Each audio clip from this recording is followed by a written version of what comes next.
Afternoon, everybody. How you doing today? Wow, what a great Wednesday. Halfway through the week, if you're counting.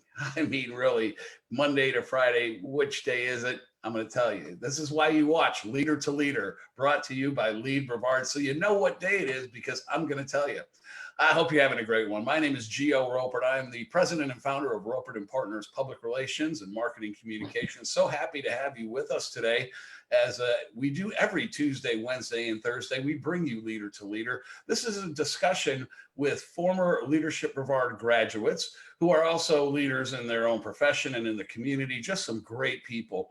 And the reason we put this whole show together was to give us an opportunity to share with our community leadership insights, leadership stories, get you familiar with some of the people who are in our community. Some people you know, some people you may not have met yet, but these are really the folks that make Brevard a great place to live, work, and play. And so I'm honored that each of them comes on and joins me for this time. It's a nice little lunch break, if you will, and we enjoy having them on here, and we hope that you will enjoy your time with us.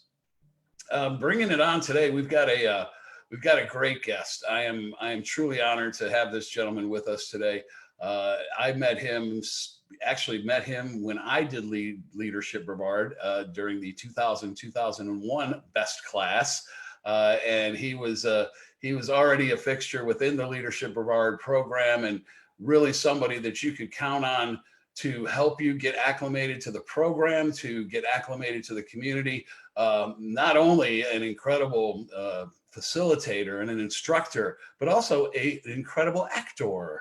And so we'll talk a little bit more about that, and we'll get you into a little bit of a background on the gentleman we're talking with today.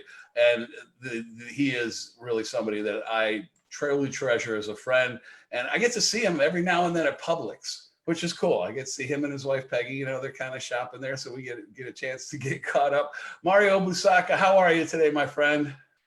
I'm great, Gio. Really just enjoying the weather. We need the rain. Yeah, we really do. I was getting a little concerned there. I was going to have to actually put water in my pool. Then yesterday, I was like, I may have to take water out of the pool. I'm not quite sure about this anymore. But the grass is green, and now that it's a nice day. So great to have you here, Mario. Mario is a 1997 Leadership Brevard graduate. He's also a member Best of class. Best class. Yes, go ahead. You can. Everybody is, and I always tell people, if you're not familiar with Leadership Brevard, that's an inside joke. Every class is the best class, and they will tell you right up front that they were.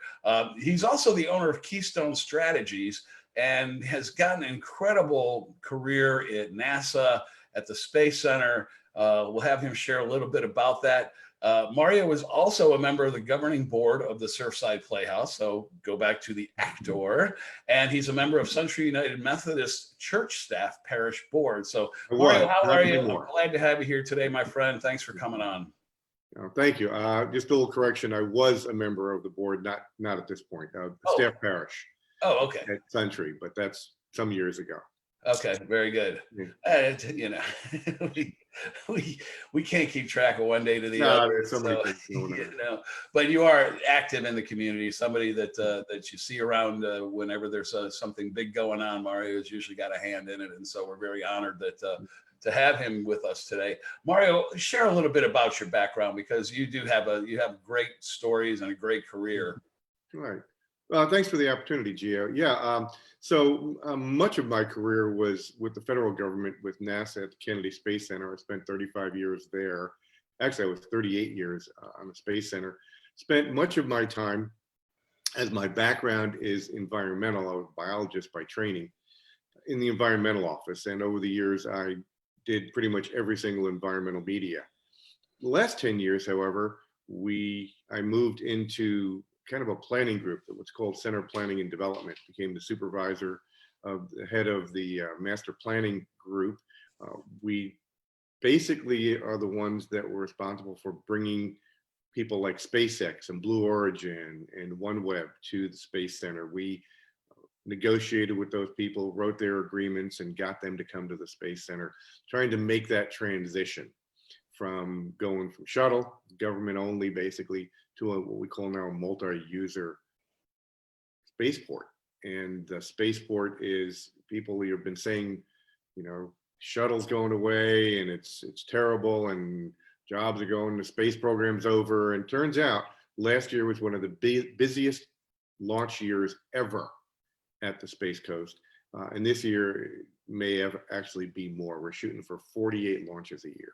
I heard about that. That is incredible. And that's, and it's thanks to you and your team that kind of we really can say that we're back, and we're small role. I give you a lot more than that because, this without your kind of vision and foresight in your team, I mean, we would really kind of be another 20 years behind. I feel, that this change has taken place, that we've gone from government to commercial and the expansion. And then not only those organizations that are here, but the ancillary and support businesses that are coming with it. That's what's so phenomenal. We're seeing the incredible growth in manufacturing and the tech, all those things that are coming out of it. So the supply chain was one of the things we went after as well. And one of the things that you and I talked about earlier was, what are some of the leadership challenges? And that was a big leadership challenge for the team. We had a lot of people at the Space Center that were obviously going to lose their jobs and were upset, but we had a lot of people that weren't going to lose their jobs, but were very, very much depressed and said, it's all over, the government's given us up. And we had to go as a team and convince people that there was a future, and that future looked different and it would be a good future. And that pushing against that sort of, we always did it the way we did it, and that's the only way to do it, and saying, no, there are other ways to do it, and there are people that can come in and show us. It took us years. It was a culture change, and culture changes take 5 to 7 years, and it took us that long to get really to where we are today. And so that's one of the things from a leadership perspective that I would suggest to people is that when you're going to go and try to change something and pushing against the inertia of a system that needs to change, you have to be patient. You have to develop relationships. I can remember people walking into my office, engineers that would say, SpaceX will never be able to launch from here, and they launched. SpaceX will never be able to return a rocket, and they did it. They'll never be able to do it again, and they did it. And you just have to work on that and be patient. That's one of the leadership things that is hardest when you want to have it done now, Yeah. Share some of your beliefs and your leadership traits that have helped you along the way. And I know I've watched you facilitate groups and several times, and how masterfully you really were able to keep the communication lines and the thoughts open. But really, what do you feel are your core leadership traits and that get you and make you who you are? Well, it's interesting you ask that, because if I would talking to you 15 years ago, they would be very different, and they would probably be very wrong. Earlier in my career, as I became lead of teams and whatnot, I felt that I had to be in charge of everything, in control of everything, and I would tell people what to do. Over the years, I learned that that wasn't nearly as effective, as the primary trait of a really good leader, in my opinion, is the ability to listen. And it takes more energy to listen than it does to direct or speak. And so I would like to think that if someone was describing my leadership today, it would be a collaborative. I've got a team together, and if I've got that team together, it's a reason. They all have traits, they all have strengths, things they bring to the table. If you don't let them bring that to the table, your team is not effective, and they'll eventually leave because they want to do things. And so my experience in facilitation has helped me quite a bit, because I can sit back and say, all right, let's talk about what we should do on this particular project, this particular problem, and allow the team to come to the decision. And that's where I think my strength in leadership lies today. That's great. And, that's one of the things, and as I said, I've watched you facilitate groups, and I've learned so much from you as far as that goes. And I think it's helped me a lot. Because I take a different approach than I did before that.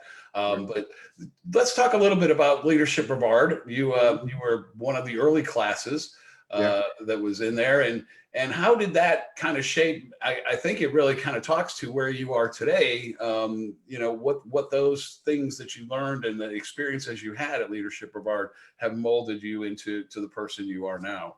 Yeah, sure. Leadership Brevard, I actually, they used to have a program that was like a 1-day introduction to Leadership Brevard. I took that in 96 and I was so intrigued that I went, did the 97 class. And then I became involved. I was on the program committee for a while. I was on the board for a while. I've been on several different committees. Actually, my most recent one was the committee that put together our new program, Leadership Essentials, which is bringing a skill set to people that need it rather than the networking, which is probably the primary focus of the main program. And over the years, a number of things have struck me. I've met so many different people that have taught me so many things. You, for example, have taught me a bunch of things about marketing that I never would have thought about.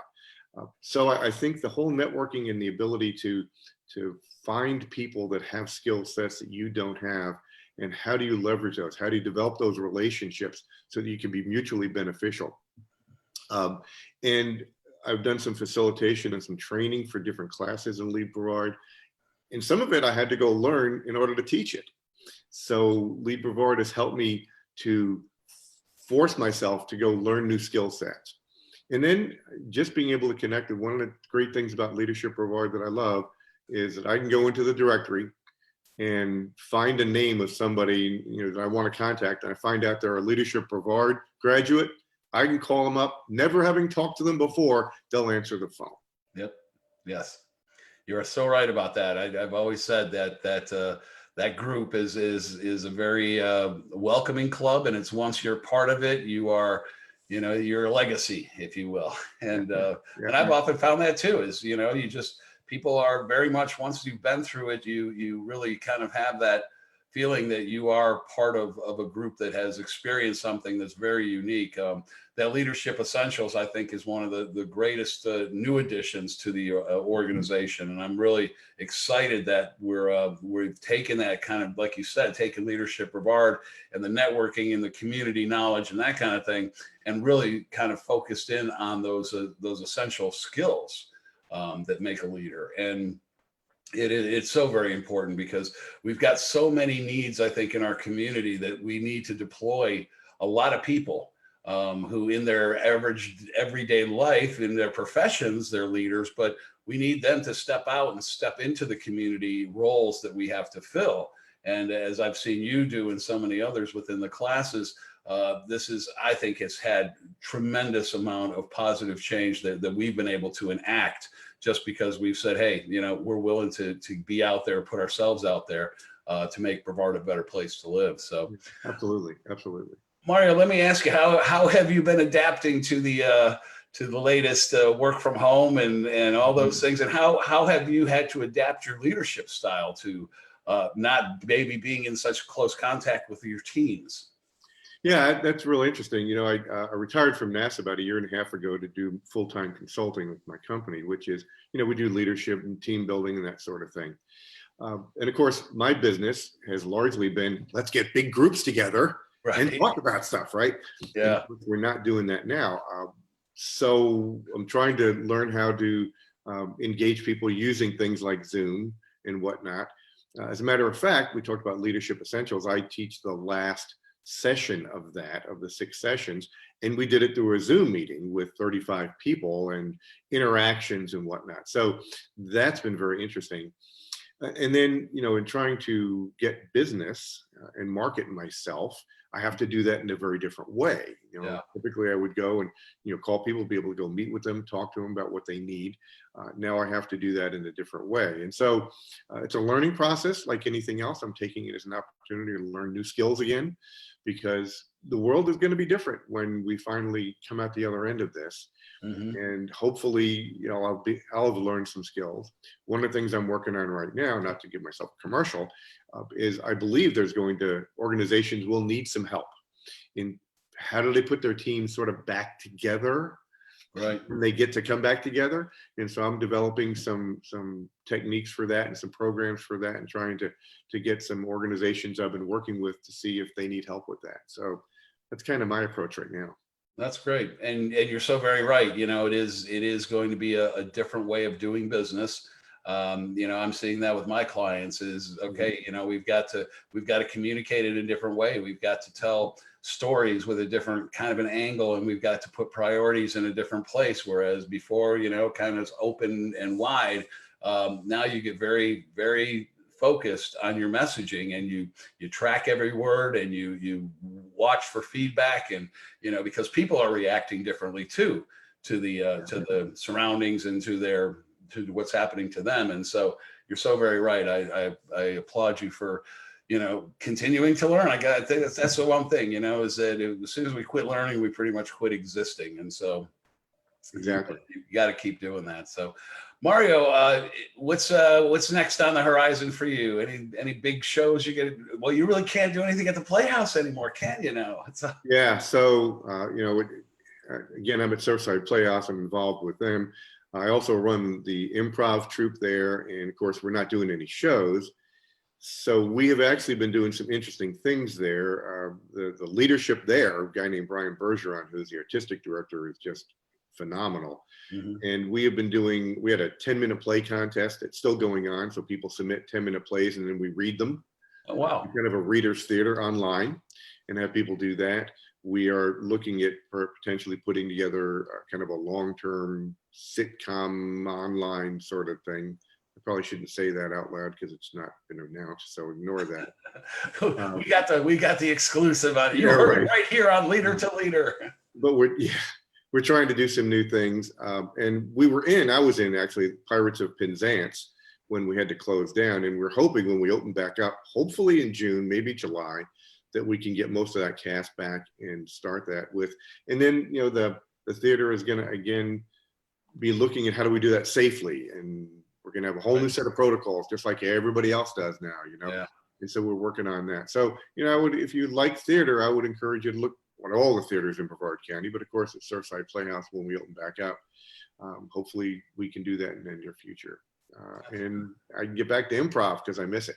Yeah, I know. And it really is. You don't realize these things that you really loved and were such a part of your life until you kind of get to take that step back. So, well, Mario, thank you so much for taking time today to join me. I really appreciate it. It is an honor to talk with you, and a good friend. And thank you for everything that you've helped me with in my career, because I don't think without you, I wouldn't be where I am today, because you've really helped me along and taught me a lot of things. So.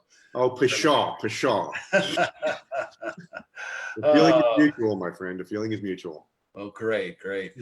We've been talking to Mario Busacca. If you don't know Mario yet, you will. You go watch this and get to know this guy. He's truly one of our community treasures and gems, and it's been a great time speaking with him. You've been watching Leader to Leader, presented by LEAD Brevard. Hey, if you'd like to get some additional exposure, you've got to capture audience here. A lot of folks working from home, a lot of folks taking some time out of their day to watch Leader to Leader. We've been getting some really good views over the LEAD Brevard Facebook page.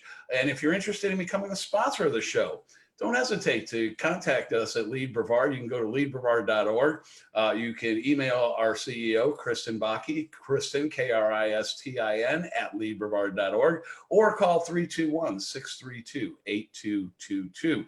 If you need any help with PR and marketing, I'm the guy you need to call. You can reach Ropert and Partners via our website, Ropert and Partners, the word and, ropertandpartners.com, or give us a call at 321-205-3155. We'll be happy to set up a time to chat with you, see where you're at, what kind of strategies we can help develop to make you famous. If you're already famous, we'll make you ultra famous. It's what we do every single day. Leader to Leader, we'll be here again tomorrow.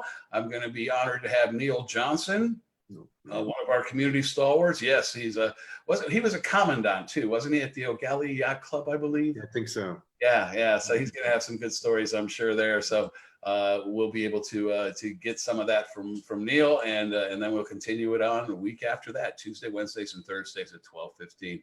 Had a great time with you folks. Enjoy your rest of your day. Mario, again, thank you for being with me. You're watching Leader to Leader, presented by Leadership LEAD Brevard. Boy, you know what? To this day, when did we change the name?